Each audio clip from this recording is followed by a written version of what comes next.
Hallelujah. प्रभु यीशु मसीह के नाम से सबको जय मसीह। प्रभु ने हमको फिर से इकट्ठा किया है उसकी बड़ी अनुग्रह के द्वारा, क्योंकि प्रभु इकट्ठा ना करता तो हम यहाँ पर आज दूसरे दिन का प्रार्थना सभा है और उपवास के विषय में भी हम कल पढ़े थे और आज भी हम वचनों को सुनेंगे प्रभु के सम्मुख में रहकर प्रभु की बड़ाई। आमीन आमीन। किसको कहीं जाना है तो जाकर आ जाएंगे, क्योंकि वचन के रास्ते पर 20 बार उतर जाएंगे। अच्छा नहीं, इसलिए अब से जो जाना चाहते हैं जा सकते हैं। तो हम कलाम सुनेंगे तो हमारा विश्वास क्या होगा? परमेश्वर सर्वदा हम लोगों के लिए कुछ योजना बनाता है, क्योंकि प्रभु का वचन कहता है कि जो योजना मैं तुम्हारे लिए बनाया हूँ वह हानि की नहीं पर क्या है? लाभ की है। परमेश्वर अपने लोगों के लिए सर्वदा क्या सोचता है? भला सोचता है। वे क्यों सोचता है भला? कि वे उनके लोग भी उनके साथ बने रहे। जब हम परमेश्वर के साथ बने रहते हैं, जब उनके संगति में हम रहते हैं तो हम परमेश्वर को जान पाते हैं। कल हम कुछ वचनों को सुने, कौन सा विषय था? सुनने के विषय में। जब परमेश्वर को जब सुनते हैं हमारे जीवन में क्या आता है? विश्वास बढ़ता है। विश्वास बढ़ता है तो प्रेम भी बढ़ेगा, प्रेम बढ़ेगा तो परमेश्वर के साथ संगति भी बढ़ेगी। एक सुनने में आपके जीवन में कई चीजें आश्रित हो सकती हैं। प्रभु चाहता है कि हम इन चीजों में बने रहे और उनके कामों में हम बने रहे, जैसा कि पवित्र आत्मा हम सबों के जीवन में कार्य करता है। आमीन। कल हमारा प्रार्थना का शुरुआत बहुत सुंदर तरीके से हुआ है। कल हम सब परमेश्वर के प्रेजेंट में घुटने गाड़ कर आराधना के साथ परमेश्वर को वेलकम किया। परमेश्वर का आत्मा हमारे बीच में कल भी था, आज भी है और जीवन भी है। आज हम कुछ वचनों को सुनेंगे प्रार्थना के विषय में। प्रार्थना हमारे जीवन में क्यों महत्वपूर्ण है, क्यों परमेश्वर कहता है कि हमेशा जागरूक होकर प्रार्थना करना। हम परमेश्वर को कब सुन पाएंगे? जब हमारा प्रार्थना जीवन प्रभु के साथ बना रहेगा। हम एक छोटा सा चैप्टर को लेकर स्टार्ट करेंगे, उसके बाद हम प्रार्थना के विषय में आज हम जानेंगे क्यों परमेश्वर कहता है कि अपनी आत्माएं में अंत के दिनों में लोगों पर उंधारूंगा। क्यों परमेश्वर अपनी आत्मा मनुष्य के बीच में प्रेजेंट करना चाहता है। क्यों परमेश्वर चाहता है कि प्रत्येक लोग परमेश्वर की महिमा करे, परमेश्वर की बड़ाई करे, परमेश्वर की स्तुति करे। हम परमेश्वर को जानने की कोशिश क्यों नहीं करते हैं? परमेश्वर चाहता है कि हम उसको जाने, हम उसको समझे। देखो, हमें प्रभु से पथ से भटकाने के लिए अनेक लोग हैं, लेकिन उसे जोड़ने के लिए कोई नहीं। सिर्फ एक ही व्यक्ति है, वो पवित्र आत्मा। आपको अनेक बातों कहकर, अनेक चीज कहकर आपको प्रभु से अलग कर देगा। आपका मन में इतना विश्वास दे देगा कि आप प्रभु के पास आने को पसंद नहीं करेंगे। लेकिन एक ही व्यक्ति है जो आपको सर्वदा परमेश्वर के नजदीक देखना चाहता है, वो पवित्र आत्मा। क्योंकि पवित्र आत्मा ही है जो परमेश्वर के नजदीक आपको लेकर चलता है। वे आपको संग लेकर आगे बढ़ना चाहता है। हृदय को खोलने वाला पवित्र आत्मा, जुबान को खोलने वाला पवित्र आत्मा, परमेश्वर के नजदीक लेकर जाने वाला पवित्र आत्मा, मेल मिलाप करने वाला पवित्र आत्मा, हाथों को बढ़ाने वाला, अभिषेक देने वाला पवित्र आत्मा। पवित्र आत्मा आपके जीवन में कौन सा कार्य नहीं करता है? प्रत्येक कामों को वे अपने हिसाब से नहीं, वे परमेश्वर के कार्य के द्वारा करता है। वे चाहता है कि पवित्र आत्मा के द्वारा आप बने रहें। वे चाहता है कि पवित्र आत्मा के लीड के द्वारा आप काम करें। हम पवित्र आत्मा को अपने भीतर लाने नहीं देते हैं? मैंने कल आप लोगों को एक टॉपिक बताया था, स्वर्ग में 2 सिंहासन ऑलरेडी है, सृष्टिकर्ता परमेश्वर का और हमारा उद्धारकर्ता यीशु मसीह का। लेकिन पवित्र आत्मा का कोई सिंहासन नहीं है, क्योंकि पवित्र आत्मा हमारे हृदय में सिंहासन को ढूंढा। वे हमारे साथ बैठकर क्या कहा? चल फिर सके, उठ बैठ सके। और एक वचन में लिखा है कि वे तुम्हारा भीतर वास करता है। वास का मतलब क्या है? वो रहता है, हमारे साथ चलना फिरना सब कुछ करता है। इसलिए एक मसीह जीवन में पवित्र आत्मा का महत्व तो बहुत जरूरी है। आपके माध्यम में, जब हमारे माध्यम में जब परमेश्वर का पवित्र आत्मा जब काम नहीं करता तो आप में धीरज, शांति, नम्रता कुछ नहीं होगा। याद रखिएगा, चेले तब तक यीशु को जान नहीं पाया जब तक यीशु उनके संग थे। लेकिन पैरत का 2 अध्याय में जब पवित्र आत्मा उसके माध्यम में उतरा, खुदा का कलाम कहता है कि वे सारे बातों को स्मरण करने लगे। उनके माध्यम से एक चीज गया, वो है डर की आत्मा। डर की आत्मा क्यों गया पता है? क्योंकि उनके माध्यम में सत्य की आत्मा है। जब सत्य की आत्मा आप में प्रेजेंट करेगा तो आपके माध्यम में डर की आत्मा दूर हो जाएगा, क्योंकि आप परमेश्वर को सुनना पसंद करेंगे। इसीलिए इन चीजों को हमेशा में ध्यान देकर प्रभु के कामों को आगे देखना है कि किस तरह हम प्रभु के कार्य में बढ़ सकते हैं। हम लोगों को ना देखें, मैंने कई बार कहा, आप लोगों को देखेंगे आप कभी नहीं बढ़ पाएंगे, आप खुदा को देखेंगे हमेशा बढ़ पाएंगे। यीशु को पूछा कि यह अधिकार तुम्हें किसने दिया है? यीशु ने कहा कि मैं तुम्हें क्यों बताऊं? आज आपको जो अधिकार दिया अपने अधिकार के हिसाब से आप काम कीजिए, क्योंकि यूहन्ना 1:12 में ऑलरेडी लिख दिया गया है, जितनों ने उस पर विश्वास किया अर्थात जितनों ने उसके नाम पर विश्वास किया क्या पाया? अधिकार पाया। अधिकार आपको कोई मनुष्य नहीं देगा, कोई कलेशा से नहीं मिलेगा, अधिकार आपको स्वयं परमेश्वर देगा। और यह अधिकार में जब आप बने रहेंगे तो परमेश्वर के कार्य में हम चल पाएंगे। आमेन, हालेलुया, हालेलुया। थकान मत होइए, निराश मत होइए, हम खुदा का वचन को सुनेंगे। आप जागरूक रहेंगे तो कुछ लेकर जा पाएंगे परमेश्वर की वचन। आमेन। आइए आज का टॉपिक को निकालते हैं। हम निकालेंगे पुराना नियम से जोएल की किताब, क्या बोलते हैं योएल, इंग्लिश में जोएल बोलते हैं।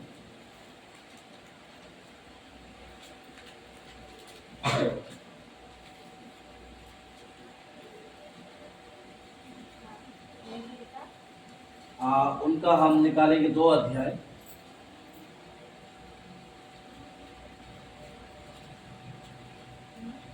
पेज नंबर 1062 होगा, देखिए मिला। 2 अध्याय का हम 28 पढ़ेंगे।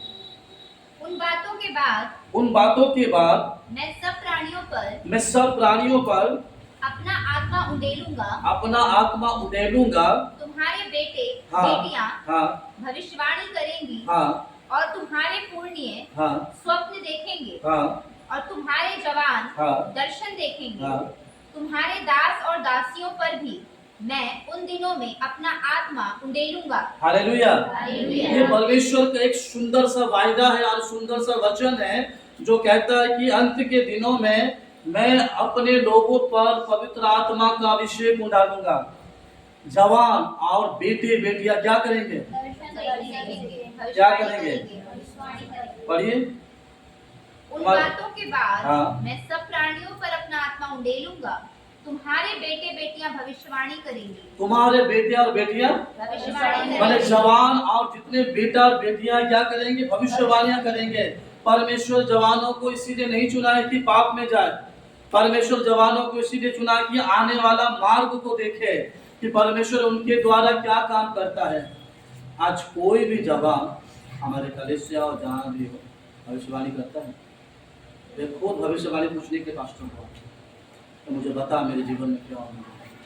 तो परमेश्वर ने कहा कि अंत के दिनों में मैं अपना आत्मा उंडालूंगा, जवानों पर उंडालूंगा। लेकिन जवान रिसीव क्यों नहीं कर रहे? भविष्यवाणी को अपने जीवन में रिसीव क्यों नहीं कर रहे? सिर्फ एक ही कारण है, परमेश्वर के साथ संगति ना रखना और प्रार्थना जीवन नहीं जीना। यदि आपका जीवन प्रार्थना जीवन नहीं होगा तो आप अपने जीवन में भविष्यवाणियों पर आप परमेश्वर के अभिषेक को पा नहीं पाएंगे।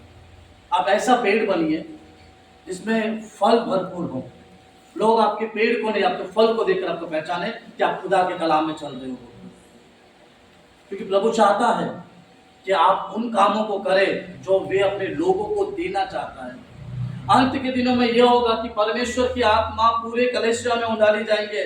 प्रत्येक जवान भाई पर, बहनों पर, पुरानों पर, माओं पर, भाइयों पर, सब पर उंडाला जाएगा। लेकिन उस उंडालने के द्वारा क्या उस चीजों को हम लेने के लिए तैयार है? नहीं है। यदि हम तैयार होते तो हम कब का इन अभिषेक को पा चुके हैं। लेकिन हमारा प्रार्थना जीवन परमेश्वर से कई गुना है। हम उन चीजों पर ध्यान देते हैं जो चीज हमारे लिए नहीं है। हमें उन चीजों पर ध्यान देना है जो चीज हमारे लिए है। परमेश्वर ने अब्राहम को कहा तुम्हारा एक पुत्र होगा। अब्राहम का उम्र 100 साल का हो चुका था। अब्राहम का शरीर बूढ़ा हो गया था, सारा का शरीर बूढ़ी हो गई थी। अब्राहम ने देखी हुई चीजों पर विश्वास नहीं किया कि मेरा शरीर बूढ़ा हो गया, मेरे पत्नी का शरीर बूढ़ी हो गई है। अब्राहम ने अनदेखी बातों पर विश्वास किया। किनकी बातों पर? परमेश्वर की बातों पर यकीन किया, विश्वास किया और उनके विश्वास के द्वारा प्रभु ने उन्हें पुत्र दिया। हम किन बातों पर विश्वास करते हैं? जो देखते हैं, जो 24 घंटा देखते हैं, उन पर यकीन करते हैं। हमारे लिए कौन क्या कहता है, कैसे करता है, क्या होता है, उन बातों पर विश्वास करते करते हम परमेश्वर के कई अभिषेक को खो चुके हैं। प्रभु ने वायदा किया कि अंत के दिनों में मैं अपनी आत्मा उठा दूंगा, और कई लोगों पर आत्मा उंडेलता भी है। लेकिन हम क्या करते हैं, हम उस आत्मा में बने नहीं रहते हैं, क्योंकि हमारा प्रार्थना लाइफ प्रभु से बहुत दूर है। जैसा परमेश्वर चाहता है कि हम प्रार्थना जीवन जिए, वैसा नहीं होता। आप उन चीजों से आपका मन जब दूर होगा, जिन चीजों से प्रभु आपको दूर करना चाहता है, तब आप आत्मा के अभिषेक के पास हैं। आप उन बातों को छोड़ो जो प्रभु आपके लिए नहीं रखा है। आप उन बातों को पकड़ो जो प्रभु आपके लिए रखा है। हम उन बातों के लिए जिद करते हैं, प्रभु हमें चाहिए, हमें चाहिए, हमें चाहिए। लेकिन प्रभु चाहता है कि उन चीज़ों को आप पकड़ के रखें जो प्रभु आपके लिए इस्तेमाल करना चाहते हैं। प्रभु चाहता है कि आप उन कामों को करें। प्रभु चाहता है कि आपका प्रार्थना जीवन सटीक रूप से चले। प्रभु चाहता है कि आपके कार्य हर एक चीज़ में करें। प्रार्थना में क्या कुछ नहीं होता, हम आगे टॉपिक में पढ़ेंगे। प्रार्थना में क्या कुछ नहीं होता, लेकिन प्रार्थना में बनने से पहले आपका पवित्र आत्मा को अभिषेक में बनना पड़ेगा। बिना पवित्र आत्मा के द्वारा आप खुदा के पास कभी नहीं बैठ पाएंगे। आज सब लोग सब कुछ मांगते हैं। मैंने देखा कई बार कलीसिया के बाहर में जब मैं सेवा में जाता हूँ, कई लोग अनेक चीजों को कहते हैं, कई लोग अनेक बातों को रिक्वेस्ट देते हैं, लेकिन कोई ये बात का रिक्वेस्ट नहीं करते कि आप मेरे लिए प्रार्थना करें कि मैं परमेश्वर की आत्मा में भरपूर रहूं। आप मेरे लिए प्रार्थना करें कि मैं जहां भी जाऊं परमेश्वर की पवित्र आत्मा मुझे लीड करे, क्योंकि उसकी आत्मा मुझे लीड करेगा तो मेरे जीवन की घटियां ऑलरेडी पूरी हो जाएगी। वे ऑलरेडी पवित्र आत्मा मेरे जीवन की हर एक कमियों को, घटियों को पूरा करेगा। हम सब मांगते हैं, हम चंगाई मांगते हैं, रिहाई मांगते हैं, परिवार की हर एक चीज को मांगते हैं, लेकिन कभी ये नहीं कहते मेरे लिए प्रार्थना करे कि मैं आत्मिकता में बढ़ पाऊं, मैं आत्मिकता में बन पाऊं, मैं आत्मिकता में चल पाऊं। जोएल की किताब में भविष्यवाणियां है कि अंत के दिनों में वो होगा। ये अंत का दिन चल रहा है। प्रत्येक जवानों के मध्य में, प्रत्येक लोगों के मध्य में पवित्र आत्मा का अभिषेक क्या है, कम है। वे आत्मा को नहीं पाते हैं, वे आत्मा को नहीं चलते हैं, उससे हम उस आत्मा की भरपूरी नहीं होते, क्योंकि हमारा ध्यान केंद्र बिंदु कहाँ पर पता है, दूसरे पर। अब्राहम दूसरे पर नहीं ध्यान दिया, अब्राहम उन बातों पर ध्यान दिया जो परमेश्वर ने कहा। परमेश्वर ने इस्राएलियों से एक वाचा बांधा था। क्या कहा था इस्राएल, मैं तुम्हें क्या दूंगा, ऐसा देश दूंगा जहां पर तुम्हारा क्या होगा, निजी भूमि होगा, मैं तुम्हें कनान दूंगा। यहोशू की किताब में लिखा गया, पढ़िएगा। परमेश्वर ने कहा कि जाओ, मैं उस देश को तुम्हें दे दिया हूं। तो वहां पर क्या भेजा गया, 12 भेदियों को भेजा गया। ध्यान दीजिएगा, परमेश्वर ने इस्राएलियों को क्या कहा, मैं तुम्हें कनान देश क्या करूंगा, मैंने मैं तुमको ऑलरेडी दे दिया हूं। तुम्हें क्या करना है, तुम्हें जाकर उस जगह उस चीजों को लेना है। आपको कोई चीज आपको दिया जाए, कोई पार्सल है आपका आया है, मैं आपको बोलूंगा आपका पार्सल वहां रखा है, आपको जाकर क्या करना है, खाली लेना है। ऑलरेडी पेड करना है, क्या करना है, ऑलरेडी कर चुका हूं, आपको जाकर क्या करना है, लेना है। परमेश्वर ने इस्राएलियों को कहा कि मैं तुम्हें एक देश दे रहा हूं, तुम्हें खाली उस देश को जाकर लेना है। कैसे लेना है वो मैं तुम्हें बता दूंगा, लेकिन वे देश को लेने के लिए परमेश्वर ने उन लोगों को तैयार किया। आओ वहां के जो व्यक्ति थे, यहोशू ने कहा कि वे देश को जाकर देख, वो देश कैसा है। वे लोग गए, 12 लोग गए। 12 लोग जब जाकर, मैंने कई बार इस वचन को मैंने बोला भी था, 12 लोग गए, वे देश को जाकर देखे। लंबे लंबे आदमी थे, चौड़े चौड़े आदमी थे, और वे जाकर जो लोग आनंद थे कि हमारा देश होगा, प्रभु ने हमें देश दिया है। सुनिएगा मैं क्या कह रहा हूँ, प्रभु ने हमें देश दिया है। जो लोग खुशी से थे, जो लोग आनंद मना रहे थे, वे 12 लोग को भेजे। अब वे 12 लोग जब रिटर्न आए, रिपोर्ट क्या है पता है, नेगेटिव रिपोर्ट है। जो लोग आनंद थे कि प्रभु ने कहा है, खुश है, वे लोगों को जाकर कहा कि वे देश हम कभी नहीं जा पाएंगे, क्योंकि वे देश हमारा होगा ही नहीं। इस्राएल लोगों ने कहा क्यों, क्योंकि हम लोग जाकर देखे कि लंबे लंबे आदमी हैं, हम उन लोगों से लड़ नहीं पाएंगे।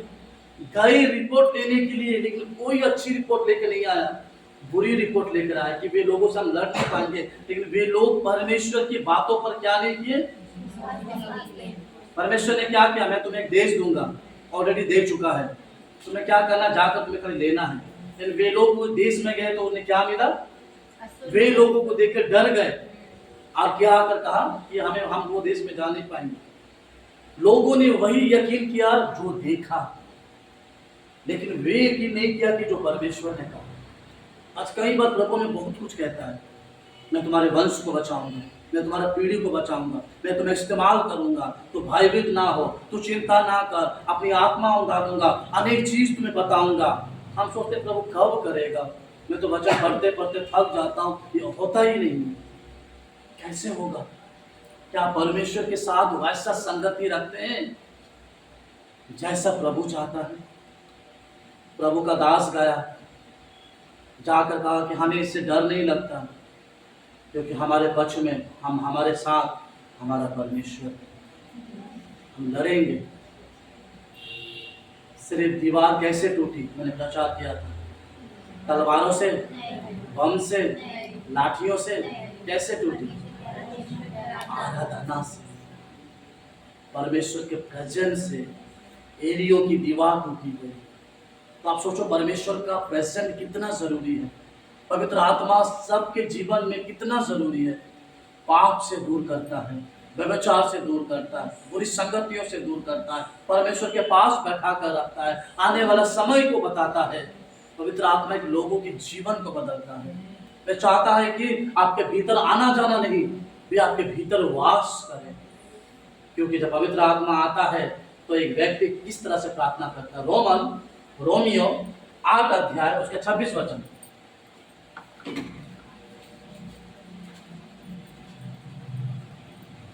इसी रीति से आत्मा भी हमारी दुर्बलता में सहायता करता है। आत्मा कब सहायता करता है? दुर्बलता में। आत्मा कब सहायता करता है?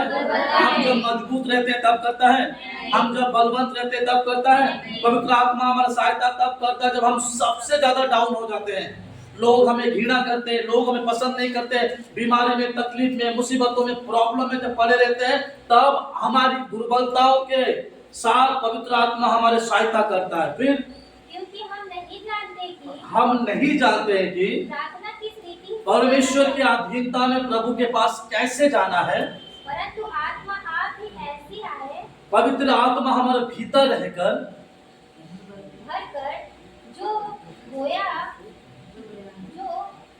बयान से बहाता है, हमारे लिए विनती करता है, और मानव का जांचने वाला जानता है कि आत्मा की मनसा क्या है। हालेलुया। पवित्र आत्मा जब हमारा भीतर रहता है, वह जानता है कि हमारी कमजोरियां क्या है। देखिए, पवित्र आत्मा सबसे पहले आपकी कमजोरियों को निकालेगा। जब तक आप कमजोर, आपकी कमजोरियां नहीं निकलेगी, तब तक आप बलवंत नहीं बन पाएंगे। वह हमारी दुर्बलता, कमजोरियां, हर एक चीज को क्या करता है? निकालता है। तब ना मजबूत होते हैं, हम आत्मिकता में मजबूत होते हैं। कई बार पवित्र आत्मा के द्वारा हम नया जन्म पाते हैं, ठीक है कि नहीं? लेकिन आज तक नया जन्म पाने के बावजूद भी, शारीरिक में रहकर भी, हम अपना पुराना स्वभाव को नहीं छोड़ते। हम नया जन्म पाते हैं, पवित्र आत्मा का अभिषेक देते हैं, हम अन्य भाषा बोलते हैं, प्रार्थना में आते हैं, कलीसिया में आते हैं, सेवा करते हैं, बढ़ते हैं, दशमांश देते, सब करते हैं, लेकिन फिर भी हम अपनी पुराना स्वभाव में रहते हैं। पुराना स्वभाव में रहेंगे तो हमारे लिए नया जन्म क्या है? पौलुस लिखता है, यदि कोई यीशु मसीह में है, वे पवित्र आत्मा के द्वारा नई सृष्टि है। पुराना शरीर मर गया है। खुदा का वचन कहता है, जो आत्मिकता में है वो आत्मिकता में चलेगा, जो शारीरिक है वो शारीरिक चलेगा। लेकिन हम आत्मिकता में होकर भी हमारा जीवन कैसा जीवन जब कैसा है? शारीरिक तौर पर। आप समझ पा रहे हैं? आज का वचन आपको समझ नहीं पा रहे? सुन रहे हैं? समझ पा रहे हैं ना? हम आत्मिकता में होकर भी हमारा जीवन का जपन कैसा होता पता है? शारीरिक तौर पर। आज भी हम शारीरिक जीवन जीते हैं। बाइबल कहता है कि जब आत्मा तुझ में आएगा, जब वरदान तुझ में आएगा, तो सबसे पहला तुम्हें प्रार्थना करना सिखाएगा, तुम्हारी कमजोरियों को निकालेगा, तुम्हारी दुर्बलताओं को निकालेगा, और यीशु के पास तुम्हें बैठाएगा। जो पवित्र आत्मा की भरपूरी में रहते हैं वे दूसरों को सुनना बंद करते हैं। जो पवित्र आत्मा की अगुवाई में चलते हैं वे दूसरों की बातों को इतना ध्यान नहीं देते, वे अगुवाई में रहता है। प्रभु चाहता है कि आप अगुवाइयों में रहें। एक राजा दूसरे राज्य में चढ़ाई किया, छोटा सा उदाहरण सुनिएगा। दूसरे राजा के सामने चढ़ाई किया, वे राजा क्या हो गया? हार गया, और उसको बंदी बनाकर कहाँ लेकर आ गया? अपने महल में लेकर आ गया। राजा ने कहा, मैं तुम्हें खत्म कर दूंगा। तो कहा कि मैं तुझे एक शर्त पर छोड़ दूंगा, ध्यान से सुनिएगा, मैं तुम्हें एक शर्त पर छोड़ दूंगा। राजा से कहा मैं तुम्हें एक शर्त पर छोड़ दूंगा और तुम्हें तुम्हारा राज्य भी दे दूंगा, लेकिन तुमको मेरा एक काम करना पड़ेगा। एक कटोरा में मैं पूरा तेल भर कर दे रहा हूं, वे तेल को तुम्हें एक बूंद भी गिराए हुए ये हाथ से तुमको उस पार तक तुमको लेकर जाना पड़ेगा। एक भी बूंद गिरेगा तुम्हारे गला को मैं काट दूंगा, तुम्हारे राज्य को मैं ले जाऊंगा। राजा ने कहा कि मुझे मंजूर है। एक मिट्टी के बर्तन में तेल को भर दिया, भरने के बाद राजा के हाथ में दे दिया, पूरा भरा हुआ तेल। अब ये राजा क्या करने लगे, जाने लगा। अब ये राजा इतना जैसा जैसा जा रहा है, प्रजा के लोग, सारे लोग राजा की निंदा कर रहे हैं, सारे लोग राजा को गाली दे रहे हैं। फिर थोड़ा देर जब राजा बढ़ रहा है, राजा की पत्नी को, राजा के राज्य को गंदा गंदा गाली दे रहा, निंदा कर रहा, सब कर रहा। राजा जैसे तैसे कर कर वे तेल को लेकर वे वहां पर पहुंच गए। पहुंचने के बाद राजा ने कहा, जो राजा उसको ये काम दिया, कहा कि यहाँ पर आओ,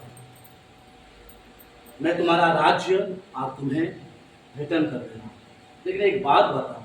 उसने राजा ने कहा कि क्या, कि जब तू जा रहा था लोग तुझे कितना गाली दे रहे थे, निंदा दे रहे थे, फिर कुछ देर बाद तू गया, तुम्हारी पत्नी को तुम्हें कितना गाली गलौज दे रहे थे, तुम्हें कुछ फर्क नहीं पड़ा, तुम्हें कुछ लगा नहीं? राजा ने कहा नहीं।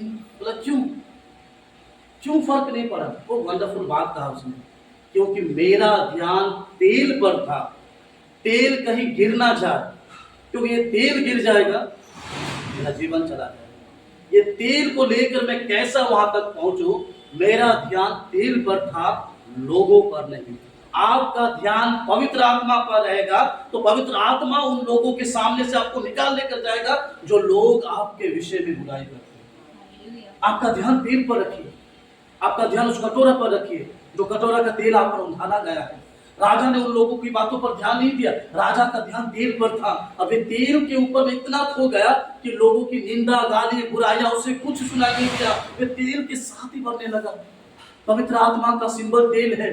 आपके मध्य में जब तेल को डाला गया, वे अभिषेक में बने रहिए। आप उन चीजों को ना सुने जो आपके विषय में कोई क्या कह रहा है। आप तब बन पाएंगे जब पवित्र आत्मा आपके मध्य में कार्य करेगा और प्रार्थना में बने रहेंगे। पवित्र आत्मा जब उतरेगा तो आपको एक नया बनाता है, नया बनिए। क्योंकि पवित्र आत्मा के द्वारा कई बार हमारा जीवन, कई बार चीजें बदली है और बदलेगी भी ही। जब इस्तर रानी बनकर इस्तर में जब गई तो वहां पर एक अनाउंसमेंट किया गया कि यहूदी लोगों को नष्ट कर दिया जाए। इस्तर बिना चीजों से भी सुंदर दिखने लगी और राजभवन में प्रवेश करने लगी। सारे लोगों को नष्ट करने का आदेश मिल चुका था। यहाँ पर इस्तर के पास गई, वहां पर कहा कि इस्तर ते हमारे लोगों को नष्ट कर दिया जा रहा था और अचानक उस समय में एक नियम है कि राजा के पास कोई अचानक नहीं जा पाएगा। उसके पास जाने के लिए राजा का मन, उसका मूड को देखना पड़ेगा।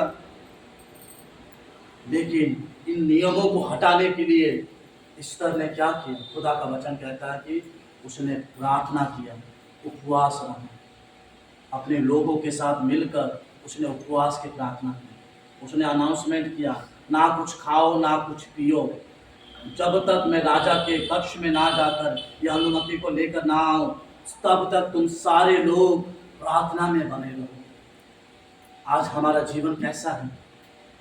परमेश्वर हमें क्यों इस्तेमाल करना चाहता है? क्यों कई बार हमें कई जगह बैठना चाहता है? क्योंकि हम पवित्र आत्मा को नहीं सुनते हैं। यदि आप पवित्र आत्मा को सुनना चाहते हैं तो उसकी आत्मा की अगुवाई में चलना स्टार्ट कीजिए। इस्तर ने परमेश्वर को सुना और वे चाहा कि मैं अपने लोगों को ऐसा नहीं बचा पाऊंगी, मैं उपवास के साथ बचा पाऊंगी। यदि आप किसी को सुसमाचार सुनाते हैं, यदि आपका पति हो, भाई हो, बहन हो, जो भी हो, आपको लगेगा कि ये नहीं बदल रहा है, आप उपवास रहिए, फास्टिंग रहिए, प्रभु के सम्मुख में रखिए, कहिए प्रभु और बदलिए प्रभु। इस्तर ने राजा के लिए, अपने हस्बैंड के लिए प्रार्थना रखा, उपवास रखा और कहा प्रभु उसके मन को कोई नहीं बदलेगा, लेकिन मैं जानता हूं कि उसके मन को खोलने वाला प्रभु तू है। इस्तर 3 दिन तक उनकी सहेलियों के साथ फास्टिंग रहा और जब राजा के कक्ष में गया, ऑलरेडी परमेश्वर ने उनके मन को बदल दिया था। यदि आप किसी के मन को परिवर्तन करना चाहते हैं या चाहते हैं कि वो खुदा के हकल में आए, परमेश्वर के राज्य में आपके साथ मिलकर आए, तो अब आप उनके साथ उपवास रहिए। फास्टिंग रहिए, प्रभु उनके हृदय को बदलो, प्रभु उनकी आत्मिकता जीवन को बदलो प्रभु जी की वो आत्मिकता में कमजोर पड़ चुका है। शारीरिक चंगाई मिल जाएगा याद रखिएगा, लेकिन आत्मिक चंगाई आपको नहीं मिलेगा, क्योंकि हम आत्मिक बीमार है, शारीरिक चंगाई नहीं।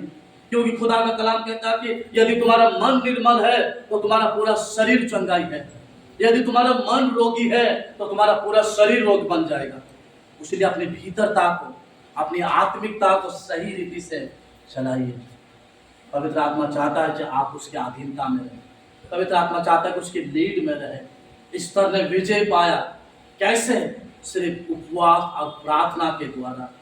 उस खुदा ने उनकी प्रार्थना को सुना और वे लोगों को बचाया, वे लोगों को पूरा कार्य किया। खुदा का कलाम कहता है कि यरूशलेम में एक दीवार थी, वे दीवार उस जगह की शान थी, लेकिन वे दीवार को तोड़ दिया गया था। लोग खुलेआम गलत काम करते थे, खुदा के घर को घर नहीं सोचता था। लेकिन जब वहां से एक व्यक्ति आया, निहूम्याह के कहा कि जो बचे हुए लोग थे सब कैसे हैं, उसने कहा कि बात मत कर, वहां की दुर्दशा बहुत खराब है, वहां के लोग परमेश्वर की निंदा करते हैं। आज हमारा प्रभु का निंदा किसकी वजह से होता है? अन्य जातियों के लिए कि हमारे लिए? अन्य जाति कभी प्रभु की निंदा नहीं करते, निंदा हमारे द्वारा, हम प्रभु को निंदा करते हैं, क्योंकि हमारा चाल चलन, बोलना उठना, बातें करना, सब चीजें बदल गई हैं। हम प्रभु के लोग होकर भी हम प्रभु के राज्य की तरह चल नहीं पाते। उसने कहा परमेश्वर की निंदा होती है, और जो बचे हुए लोग थे प्रभु में, उनकी दुर्दशा बहुत खराब है। क्योंकि सबसे बड़ी बात है, यरूशलेम की दीवार टूटी पड़ी है, उसकी सहरापन, ये सहरापन से उस जगह का शोभा था उसको गिरा दिया गया। बाइबल कहता है कि जब निहूम्याह ने सोचा उनके लोगों की अवस्था ये है, खुदा का वचन कहता है कि वे रोने लगा, फूट फूट के रोने लगा। आज हम अपने लोगों की परिस्थितियों को देखते हैं, आज हमारे भाई बहनों की परिस्थितियों को देखते हैं, हम कितना दुखित होते हैं, हम कितना निराश हो जाते हैं कि नहीं वो मेरा भाई, मेरा बहन, मेरी माँ, मेरे कलेसिया के भी लोग इतने परेशानियों में, हम चलो हम मिलकर उनके लिए दुआ करें। हम कितनी खुदा के घर में ये सब चीज़ों को करते नहीं कर पाते। लेकिन निहूम्याह का वचन कहता है कि निहूम्याह ने उस समय रोया, विलाप किया, और राजा के पास जाने के पहले वे कितने दिन उपवास और कितने रात को ना खाकर परमेश्वर के हैकल में, प्रभु के घरों में बैठकर प्रार्थना करता रहा। क्योंकि वे खुद के लिए दुआ नहीं किया, वे यरूशलेम के दीवार और यहाँ के लोगों के लिए प्रार्थना करने बैठा था। आज हम कई बार उपवास में रहते हैं तो अपने घरों के लिए, अपने परिवार के लिए, अपने लोगों के लिए रहते हैं कि प्रभु मेरे लोगों को, मेरे परिवार को, लेकिन हम दूसरों के लिए कभी भी नहीं बचाने के लिए दुआ करते हैं। पढ़िएगा खुदा का वचन, यूहन्ना का 3:16 में लिखा है, परमेश्वर ने मनुष्य जाति से ऐसा प्रेम किया कि उसको बचाने के लिए, उसको उद्धार देने के लिए, उसके जीवन को परिवर्तन करने के लिए अपने इकलौता पुत्र को दे दिया, ताकि उनके द्वारा सब क्या हो सके, बचाए जाए। आज प्रभु चाहता है कि बचाए जाए। हम कैसे बचेंगे? जब पवित्र आत्मा के अगुवाई में चलेंगे। आज पवित्र आत्मा एक चीज कहता है, शैतान हमें एक चीज कहता है। याद रखिएगा, पवित्र आत्मा को कम सुनते हैं, क्योंकि पवित्र आत्मा आपको बुरी चीजों को नहीं सिखाएगी, लेकिन बुरी आत्मा आपको बुरी चीजों को सिखाएगी। क्योंकि प्रभु चाहता है कि उन चीजों को हम बने रहें। निहूम्याह ने कई दिनों तक उपवास लेकर प्रार्थना किया। खुदा का वचन कहता है तब परमेश्वर ने राजा के मन को खोला और उनकी सहायता की। आज प्रभु हमारे लिए सहायता करेगा, हमारे लिए मदद करेगा, लेकिन ये तब होगा जब हम परमेश्वर को सुनना पसंद करें, जब पवित्र आत्मा की भरपूरी में हम भरे रहें। हम उद्धार पाए हैं, हम बैप्टाइज लिए हैं, हम प्रभु भोज खाते हैं, हम पवित्र आत्मा का नया जन्म भी पाते हैं, पाए हैं भी, फिर भी हम शारीरिक तौर से जीवन को जीते, फिर भी हम शारीरिक बातें, शारीरिक चिंताएं, शारीरिक चीजें, जो शरीर के लिए हम चीजों को करते हैं, वही सब चीजों में पड़े हुए। हम आत्मिकता में जीवन को जीते नहीं हैं। हम फिर से वही कामों को करते हैं जो परमेश्वर को बिल्कुल पसंद नहीं है, तो परमेश्वर को बिल्कुल नहीं भाता है। जो परमेश्वर को अच्छा लगे, जो परमेश्वर को भला लगे, उन चीजों को करते रहिए। आप उन चीजों को ना सोचें जो परमेश्वर आपके लिए तैयार नहीं किया है, क्योंकि प्रभु चाहता है कि वे आप उनकी चीजों को सोचें जो प्रभु आपके लिए ऑलरेडी तैयार करके आप वे रखा है। आपकी भरोसा, आपका इच्छा प्रभु के प्रति बने रहे, आपकी आशा प्रभु के प्रति सर्वदा बना रहे। क्योंकि यहाँ पर 1 तीमुथी 4:10 में एक वचन कहता है, 1 तीमुथी 4:10 पढ़ेंगे।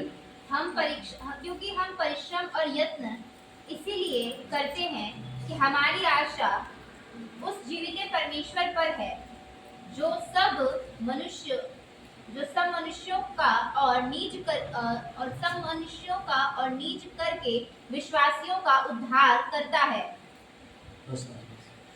हमारा आशा किस पर है? परमेश्वर पर। फिर से क्योंकि हम परिश्रम और यत्न इसीलिए करते हैं, हम परिश्रम और यत्न इसीलिए करते हैं कि हमारी आशा उस जीवित परमेश्वर पर है। हमारी आशा, हमारा भरोसा, हमारा निर्भर, हमारा सब कुछ किस पर है? जीवित परमेश्वर पर है। परमेश्वर नहीं, बाइबल क्या कहता है? जिंदा परमेश्वर, जीवित परमेश्वर। मैं पुकारूं वो सुनता है, मैं दुआ करूं वो आवाज देता है, मैं बैठता हूं तो मेरे संग बैठता है। मरे हुए लोग ऐसा नहीं करते, जीवित लोग ही ऐसा करते हैं। हमारा परमेश्वर जीवित है, जो हमारे बीच में हमेशा प्रेजेंट रहता है, उपस्थिति रहता है। उसने पवित्र आत्मा की भरपूरी होना जरूरी है। आपके जीवन में कुछ मिले या नहीं मिले, लेकिन पवित्र आत्मा मिलना जरूरी है। ये कोई दुकान, कोई मॉल, कहीं शॉप, कहीं नहीं मिलेगा। चर्च में भी पवित्र आत्मा नहीं मिलेगा। याद रखिएगा, यीशु के पास है शायक। आप विनती कीजिए, प्रभु मेरे लिए वो शायक भेजिए, जिस शायक के द्वारा प्रभु जी मैं अपने रास्ते, और जो रास्ता तुम मुझे दिखाएगा उस रास्ते पर चल पाऊं। क्योंकि खुदा ने खुद कहा है, मैं तुम्हारे लिए ऐसा शायक भेज रहा हूं जो तुम्हें सत्य की रास्ता दिखाएगा। और सत्य के रास्ता में वो है जो हमें स्वतंत्र करता है। क्योंकि प्रभु के सम्मुख में रहकर ही हम वे सारे काम कर पाएंगे जो प्रभु चाहता है। क्योंकि परमेश्वर के साथ संबंध रखना हमारे लिए सबसे बड़ी बात है। उसके नजदीक रहना हमारे लिए सबसे बड़ी बात है। अपने लोगों के लिए उपवास रहिए, अपने परिवार के लिए उपवास रहिए, अपनी आत्मिक जीवन के लिए उपवास रहिए। क्योंकि पवित्र आत्मा हमारे जीवन में आता है तो हम पर भरपूरी कार्य कर जाता है। इसलिए हमें क्या करना है? परमेश्वर की उपस्थिति में रहकर उनके काम करना है। आप जब प्रभु को सुनना पसंद करते हैं तो उनके पास बैठिए। आप जब चाहते हैं कि पवित्र आत्मा हमारे जीवन में संपूर्ण काम करे तो प्रभु उनके जीवन में कार्य करे। जन्म के लंगड़े को पतरस ने क्या दिया? जो उसका भीतर था।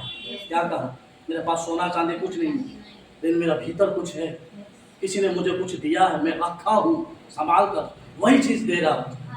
यीशु मसीह के नाम से पवित्र आत्मा के द्वारा चल फिर, उसने चला फिरा, क्योंकि उसका भीतर वही है। आज हमारा भीतर क्या है? क्या हम कुटिलता रखते हैं? क्या हम घमंड रखते हैं? क्या हम अहंकार रखते हैं? क्या हम कह पाएंगे कि मेरा भीतर नम्रता है? बहन मैं अपना नम्रता तुझे देता हूँ। मेरा भीतर मेरा विश्वास है, बहन मैं तुम्हें अपना विश्वास देता हूँ। मेरा भीतर मेरे मुझ में सहन शक्ति है, बहन मैं तुम्हें अपनी सहन शक्ति को कैसा किया हूँ वे तुम्हें सिखाता हूँ। क्या हम लोगों को इन चीजों को सिखा पाएंगे? लेकिन नहीं, हम नफरत, कुटिलता, बुरी चीजें जो हम शारीरिक रूप में पाए हैं वही देते हैं, लेकिन जो पवित्र आत्मा के द्वारा पाए हैं वो हम नहीं देते हैं। क्योंकि हमारा भीतर नहीं है। क्योंकि हमारा भीतर रहेगा तो इन सारी चीजों को हम दे पाएंगे। उसीलिए पवित्र आत्मा की अगुवाई में चलना एक इंसान के लिए जरूरी है। हम सब कुछ मांगते हैं, लेकिन पवित्र आत्मा की अधीनता नहीं। खाली 2 घंटा हम बैठ जाने से सुनने से हमारे लिए नहीं होगा। आपका आत्मिक जीवन कलीसिया के बाहर है। आप जैसे कलीसिया में है, क्या प्रभु से कहते हैं प्रभु मैं बाहर जाकर भी वैसा ही रहूं जैसा तुम मुझे कलीसिया में रखा है। प्रभु वही मेल मिलाप, वही धीरज शक्ति, वही दीनता, वही नम्रता, वही संगति, वही प्रभु के साथ आराधना करना। प्रभु मैं बाहर जाने के बावजूद भी मेरा जीवन वही रहे प्रभु। क्योंकि मैं जब बाहर जाता हूँ तो मैं शारीरिक रूप से जीता हूँ, लेकिन मैं कलीसिया आता हूँ तो मैं आत्मिकता में जीता हूँ। प्रभु मुझे 2 राह का जीवन नहीं प्रभु। यदि मैं आत्मिकता में जीता हूँ तो प्रभु मुझे बाहर जाकर भी मेरी आत्मिकता जीवन जीना सिखा मुझे। यदि मैं शारीरिक रूप से जीता हूँ तो प्रभु मुझे कलीसिया में भी शारीरिक रूप में ही रहने दे। क्योंकि मैं ठंडा और गर्म नहीं बनना चाहता हूँ प्रभु। मैं गुनगुना नहीं बनना चाहता हूँ। मैं जो भी एक बनूंगा प्रभु, या ठंडा बनूंगा या गर्म बनूंगा, या मैं आत्मिकता में चलकर प्रभु तेरे कार्य को पूरा करूंगा, या शारीरिकता होकर प्रभु मैं तुझसे दूर जाऊंगा। मैं प्रभु कभी नहीं कहता कि आप उससे दूर जाए। मैं चाहता कि आप आत्मिकता में बने। निकोदेमुस को क्या कहा? तो फिर से जन्म ले, क्योंकि तुझ में ज्ञान है, बुद्धि है, लेकिन तुझ में आत्मा नहीं है। तो जन्म ले तो तू जान पाएगा कि पवित्र आत्मा की अगुवाई क्या है। आज हम शारीरिक रूप से जन्म हो चुके हैं, हम आत्मिकता में भी जीते हैं, फिर शारीरिकता में जीते हैं। हम शारीरिकता के सारे कुटिलता काम करते हैं, फिर आत्मिकता में काम करते हैं। प्रभु इन चीज़ों से प्रसन्न नहीं होता, प्रभु वो दुखित होता है। यदि हम आत्मिकता है तो सर्वदा हम प्रार्थना में बने रहेंगे, यदि हम शारीरिकता में है तो शारीरिकता का चीज़ों को छोड़ दो, फिर हम प्रभु की संगति में हम रह पाएंगे, क्योंकि प्रभु चाहता है कि हम उनकी संगति में रहें।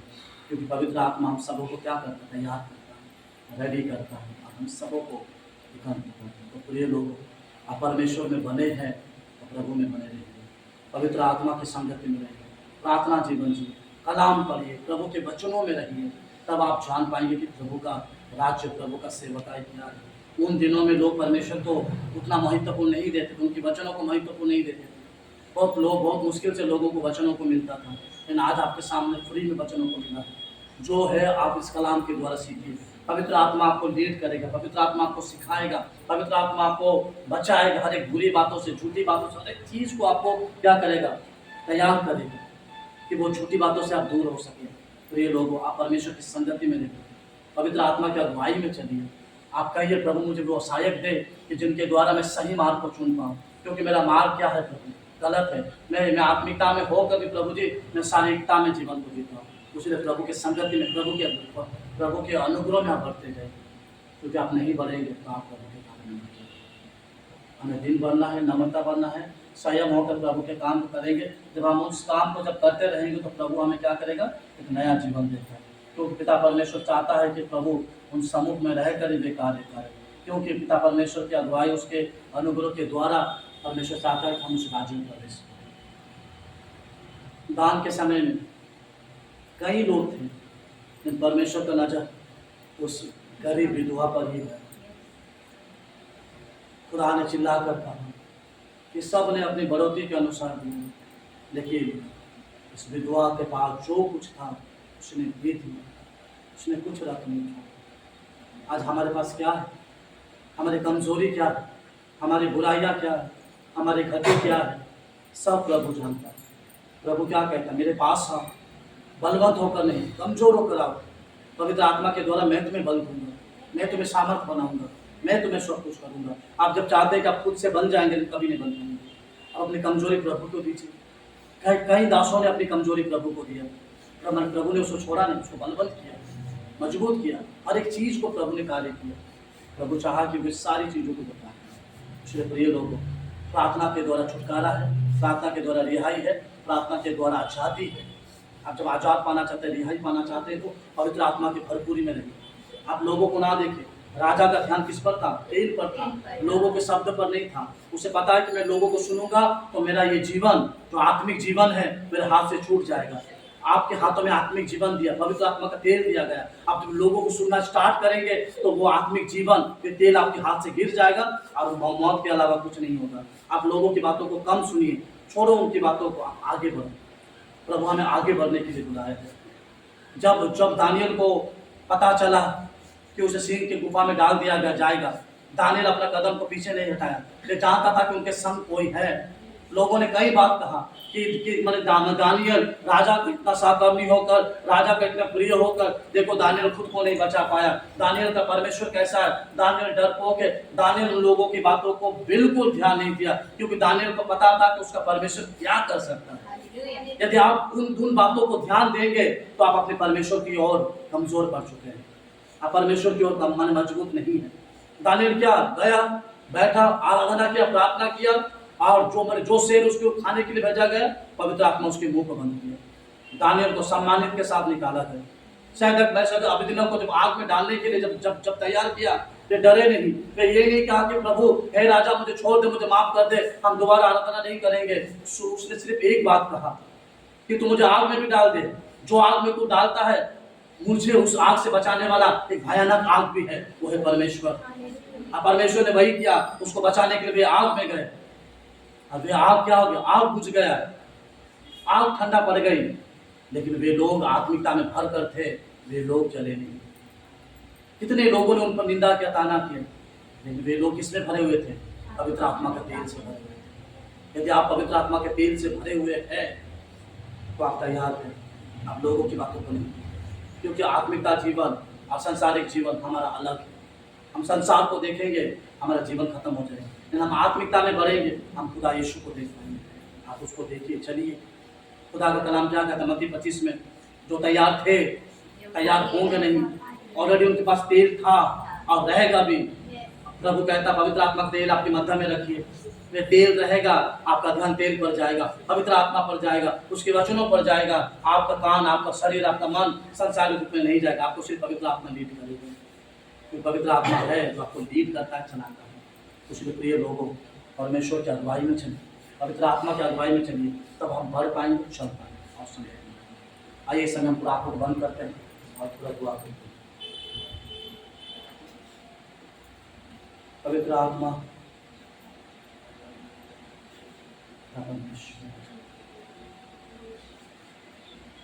तेरी आत्मा उन्हेल कर मेरे जीवन को तैयार कर प्रभु, मेरे मन को, मेरी जान को, मेरे रूह को छू ले प्रभु जी, कि जिसके द्वारा मैं भरपूर हो पाऊं प्रभु जी। प्रभु तू सहायता कर प्रभु, तेरी भली भांति देखकर मुझे जीवन में नया पवित्र आत्मा मुझ में समा प्रभु। सच में प्रभु जी, मैं उस तेल को नहीं देखता हूं जो तेल के द्वारा आज मैं उज्जवलित हूं प्रभु जी। मैं उस अंधकार को देख रहा हूं जो प्रतिदिन मेरे आत्मिक जीवन को बुझाता जा रहा है प्रभु जी। प्रभु तेरा वचन कहता है खुदावन, वचन तेरे पांव के लिए उजाला है, तेरे मार्ग के लिए तैयार करने वाला ज्योति है। ये उजाला मेरे जीवन में बने रहे प्रभु। प्रभु ये उजाला मेरे जीवन में तब रहेगा प्रभु जब मैं तेल से भरा रहूंगा प्रभु। पवित्र आत्मा का तेल मुझ में बना रहे प्रभु जी, कि तेरा वचन जब मुझ में डाला जाए प्रभु जी, मैं जलता रहूं प्रभु। लोगों को नहीं प्रभु, सिर्फ तुझे देखूं, तेरी ओर देखूं प्रभु जी, क्योंकि मैं लोगों को देखकर मेरी आत्मिकता जीवन खत्म हो चुकी है प्रभु। मैं लोगों को सुन कर प्रभु तेरी आत्मा के द्वारा चला, तेरे अभिषेक के द्वारा चला, जिसके द्वारा मेरा जीवन, मेरा आत्मिकता, मेरा रूह तैयार हो सके। अनुग्रह कर धन्यवाद करता के वचन, धन्यवाद। छोटे से बात यीशु, आमेन, हालेलुया, हालेलुया, हालेलुया, हालेलुया। अब सब कुछ वचन के द्वारा, आमेन, आमेन।